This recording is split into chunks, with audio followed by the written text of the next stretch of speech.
Alright, how's it going today, folks? Truck driver Shawn here. I am here with my faithful Jackson cow, and today we are going to put on a set of these super duper awesome D'Addario tuning auto trimming machines. Why? Because D'Addario's awesome. Get yourself your D'Addarios anywhere. Anywhere. I get mine at K2. And if I'm in the Texas area, I would definitely go and get mine from RNA Music. Things you will need. Choppy choppy to get rid of the old strings.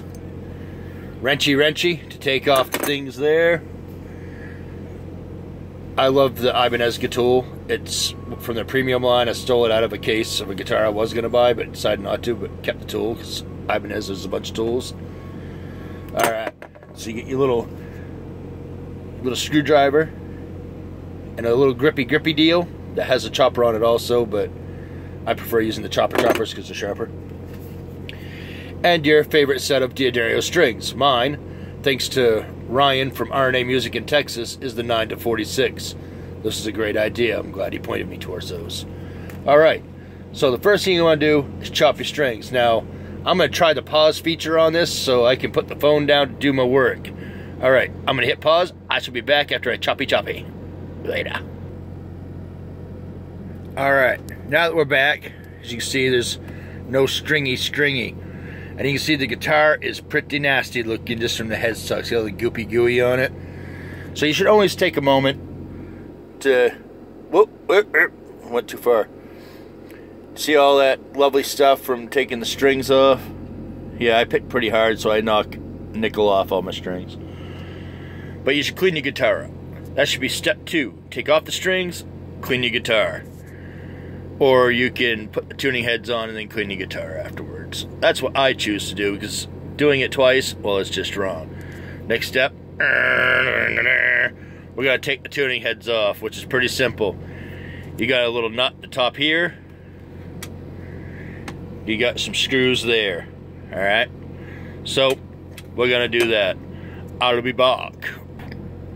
Alright, now it's time to put these lovelies on. They come out of here. Sometimes they're a little tough. I'm going to slap that on. Just go in the holes. You just feed it up through the bottom, and you reverse the process of the ones you took off. Pretty simple. See you in a minute. Alright, where this is a reverse headstock, I don't know if you can tell, but the holes are not going to match. This is one of the things when you're doing an upgrade to a guitar, sometimes you can't always keep it factory. So I've had to take and even out the tuning machine heads as close as I can get to being straight across. I have them secured, both top and the bottom. Got them all slapped on. Cleaned up my headstock before I put them on, which is kind of pointless because, you know, it just is. So I'm going to have to take and put a little bit of elbow grease or some drill action and get those screws on in there. And I have to be very careful. I just recently had my headstock put back together after having a bit of a mishap. So, yeah, we're going to give that a try and I will be back. Alright, so we're back.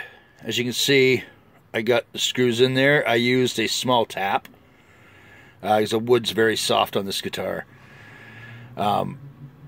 It's supposed to be mahogany, but if it's mahogany, it's a real soft mahogany. But I just gave it a little quick tap and put that in. You have to, I know I said this before, but you have to remember when you're putting on aftermarket parts, your guitar is no longer factory.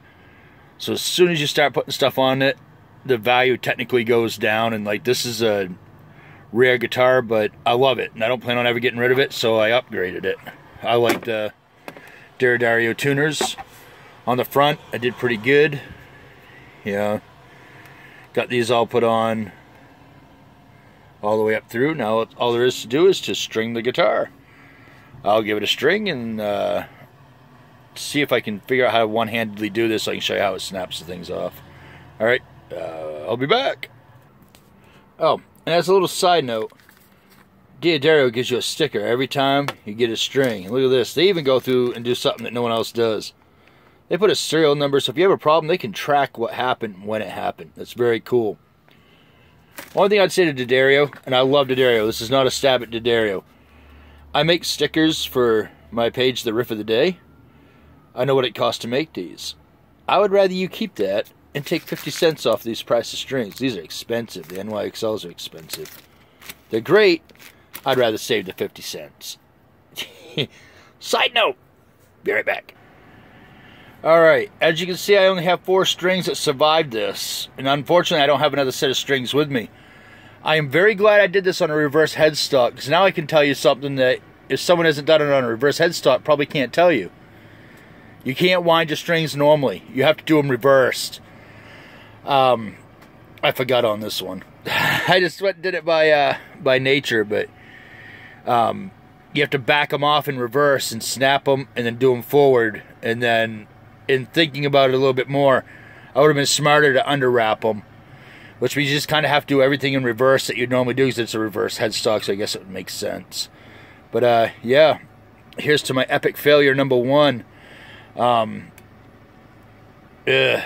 it sucks to have to show you that I screwed it up, but we all can learn a lesson from my mistake. If you're going to use a reverse headstock with these auto trimming tuners, everything's going to be done in reverse. Everything.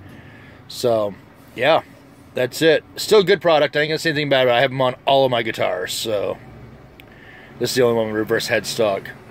Lesson learned. Later.